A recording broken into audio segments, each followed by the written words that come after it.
we got something else. We got a little bit of a news drop just the other day concerning Spider-Man Brand New Day. And I want your takes, especially Dre, because you're the one who just suffered Daredevil aborted. Oh. It is now official. John Bernthal's MCU Punisher is going to be in Brand New Day. We've already got Ruffalo Hulk. We've got Bernthal, and it was confirmed earlier, but Jerry, I want you to double confirm on it. They are including 2 villains in here that aren't even a part of Spider-Man's Rogues Gallery. One of them being Silver Samurai. Come on. What are we doing here? What are we doing here? Why I ask this, and then I'm going to turn it over to Dre. Why can't Spider-Man be in his own movie and have his own villains?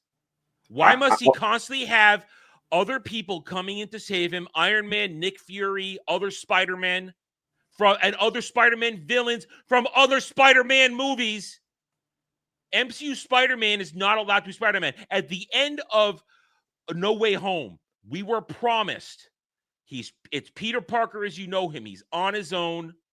He's got no backup. He's your friendly neighborhood Spider-Man, living out of the apartment, trying to make ends meet. We've finally jettisoned fake Mary Jane.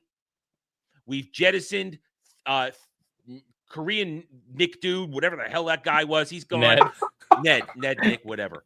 We've jettisoned him.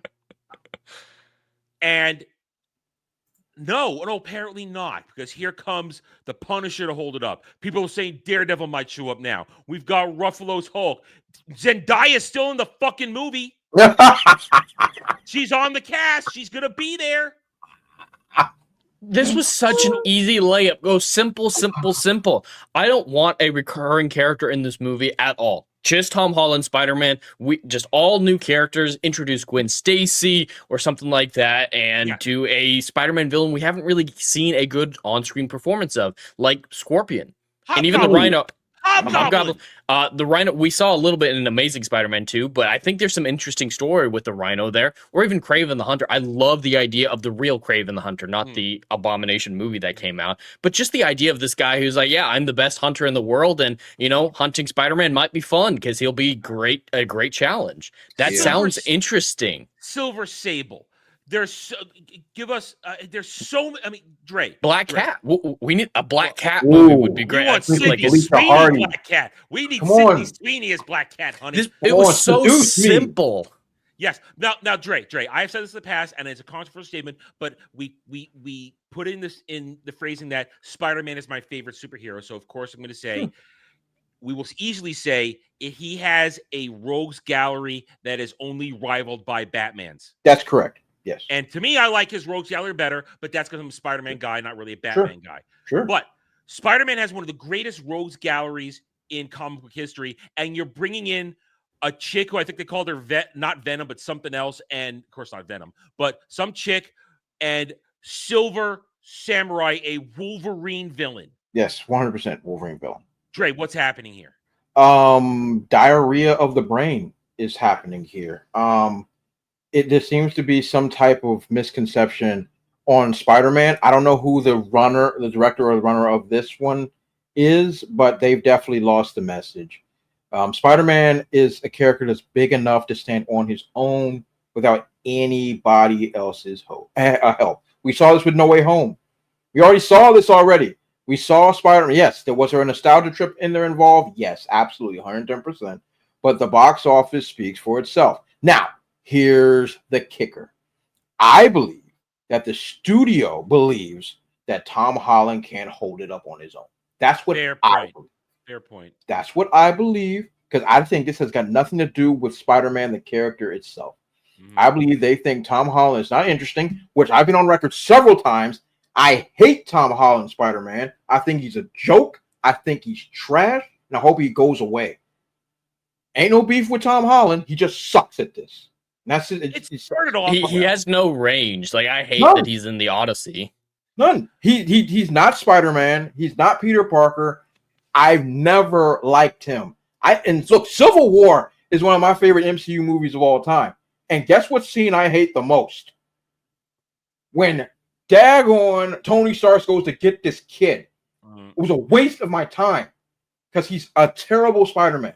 He always has been, always will be. In all of his films, he's never the best character in it. Never, not once. In what was Homecoming. It was the Vulture was a way better and more interesting character than him. It wasn't even close. The problem is in No Way Home, and I own No Way Home. I'm not sorry, Homecoming. I own Homecoming. I bought and I don't hate it as much as you do, but I am disappointed because they put him in a world where he wasn't allowed to be Spider-Man. That's the biggest problem. Tom Holland's Spider-Man was never allowed to be Spider-Man. He had constantly being held up, propped up by everything else around there, whether it's Tony Stark or in Homecoming, he's never given a chance to actually be Peter Parker Spider-Man. That's also true. Also true. That's the biggest problem. And it starts with the fact that, do we need the origin story? No. But when you eliminate with great power comes great responsibility, when you eliminate that, you are starting off on the wrong foot. When you're having it, Mr. Stark, you're creating a relationship that we didn't need. Because as I said, and Dre, you can back me up on this, 95% of the time, Spider-Man is a solo act. 100. Yeah, I agree. He does team ups. He does it. He appears there. But the thing about Spider-Man is that he's taking on this insane rogues gallery by himself. And he's always holding back. Yes. It's kind of a Superman thing. He's always holding back because he's afraid that he doesn't want to hurt somebody, want to go too far. And because that's why if you earn it and build it, the idea of Spider-Man versus the Sinister Six is so freaking huge because it's one man against six crazy-ass superpowered villains, which are not always the same. You can slot sometimes Doc Ock is there. Sometimes when you have Doc Ock as a member of the Sinister Six, that takes up another level because Peter has a hard time fighting Octavius all by himself. And suddenly you have to deal with Lizard, Vulture, Shocker, or Electro, whatever you want to throw in there. Come on, those things. It's a problem. Yep, I agree. And that's what makes Spider-Man an interesting character. But I believe that it's the studio that doesn't believe that Tom Holland's good enough to hold it. I agree with that's a very good assessment, and I like it. I like that assessment. That's why we should have gotten Amazing Spider-Man 3, a dark, amazing Spider-Man with the events we knew in No Way Home, and Sydney Sweeney's Black Cat. Like you have a well-received movie there, just with those things. Garfield gets more hate. I liked the first TASM. The scripts aren't good. He's really good in the role. I like him in the role. And Jed, you hit the nail on the head. Andrew Garfield is great. That's the kicker. He's great. The scripts he's been given is definitely just cocaine-filled, angel dust snorting people that threw stuff at the wall. And everybody knows that and understood that, and that's why he's still a beloved Spider-Man, despite the fact his films aren't that good. TASM 2 is terrible. TASM 2 is terrible. He's the Peter Capaldi. That movie is horrible. I actually like the first Amazing Spider-Man. I like the first one. I like the first one. It's got charm. I like the first one. It's got. I love the action sequences when he's fighting the lizard. I love that whole back and forth. I don't like Emma Stone though. Emma Stone. Whoa, Jed, leave my white girl out of this, sir. As Gwen Stacy, I like her in other stuff, like Zombieland. She's great. Oh, she's great. She's great. No, but my point is, I like TASM overall. I owned it, and eventually I got rid of it because I was like, oh, he's not going to be the MCU Spider-Man. That was me living in my early days, pre being what I am now, when I was completely caught up in the hype back in the early last decade. Like, oh, he's not the MCU Spider-Man. I don't need to watch it anymore, and I got rid of my Blu-ray. I'm bad move. I know, bad move, but Garfield had a good chance, and Jed was right. Sony should have scrapped every other movie they had as soon as No Way Home made its money and said, let's do TASM 3. Yes, I agree. 100%. Well, Andrew Garfield's the best actor, I think. Tobey Maguire I absolutely love, but Andrew's shown so much range in his other products that he's a legitimate actor with legitimate range and legitimate talent, so that we can see a lot of different aspects of Peter's character through him that we wouldn't ever see through anybody else. Like, I don't want to see a slightly darker version of Tom Holland Spider-Man. That would be awful. And we kind of got that a little bit with Tobey Maguire in Spider-Man 3, and it wasn't good, but Andrew could pull off something like that. Like the symbiote arc, I don't think either of the other actors could really pull that off in the way that Andrew listen, could. Toby didn't. Toby didn't. Spider-Man 3 is an abomination on hot fire wheels. But back to this, whatever they're doing, I think this is just a studio that has no faith in Tom Holland. And so now and John Bernthal is hot right now. This movie, I'm predicting disaster because they can't let Spider-Man have his own movie. They just can't.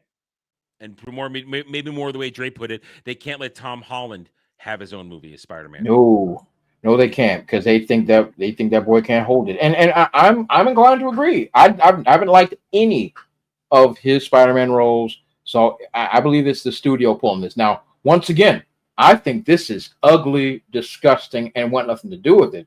This reeks of, and God help me when I see this day one, freaking James Gunn Superman. This is what it reeks of. It reeks of, I don't believe that Superman can hold a film. So I've got a hodgepodge, a bunch of nonsense, a bunch of different characters, a bunch of different heroes. And so therefore, so to keep people's attention, to get butts in seats. And it's offensive. It's offensive. But this is where we are. And I think Disney, the studio heads, I believe they're in full-fledged desperation mode. They know that boy ain't no star. And it's fine if you're not a star. Stop being Spider-Man.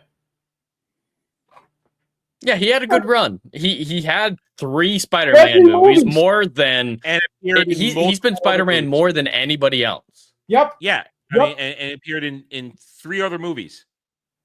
Yeah. 3 other MCU movies. He's had his run. Sony's cutting ties with Disney anyway, it seems like. So just start over. Yep. It's okay. And we said it a few minutes ago, the simplest solution, just go back to the TASM universe. Go back to Garfield. People are ready to give him another chance right now. Absolutely. There's money to be made. And the fact that all these morons didn't strike while that iron was piping hot is insane to me. Freaking No Way Home. That's Hollywood. That's Hollywood. No Way Home was the biggest film over the last, since Endgame in theaters outside of Way of Water? Outside of Way of Water, that movie has made all the freaking money. Amy and tell me. And it created goodwill. Amy and tell me, as an exec, I'm not going to be like, hey, let me rub my penis all over this. Under what circumstance would I not do that? It's wild. It's wild. And now, here we go. Now we fast forward, because that was 2021? Was that? 22? It was right at the end. It was middle of COVID. It was 21 and 22. Whatever. It had to be 21 because I was still sitting over there. My desk was still over there. It was November, December 21. 21. Perfect. So it's been almost 4 years now. And you now are trying to make one off of Tom Holland, the lowest rated Spider-Man of all time, because no one gives a crap. And now we're going to shoehorn all these other characters because you know he's not interesting enough to hold water? You're a fool. And this is on Sony too. Screw him. Screw Sony too.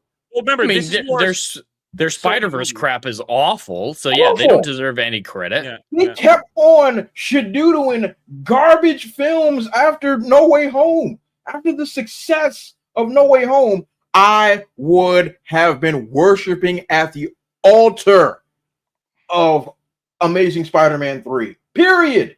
Yeah. That's my first announcement. It's like, we're going back to Amazing Spider-Man. We're building a universe out of it. You know what this means. I can tell you what all this means. Get ready for Miles Morales. Thanks for watching, everyone. If you enjoyed the video, hit that like button, subscribe to the channel. Check out my gaming channel at Renaissance Nerd Arcade and follow me on X Twitter under @TheRedNerd. Thanks again for watching. Take it easy.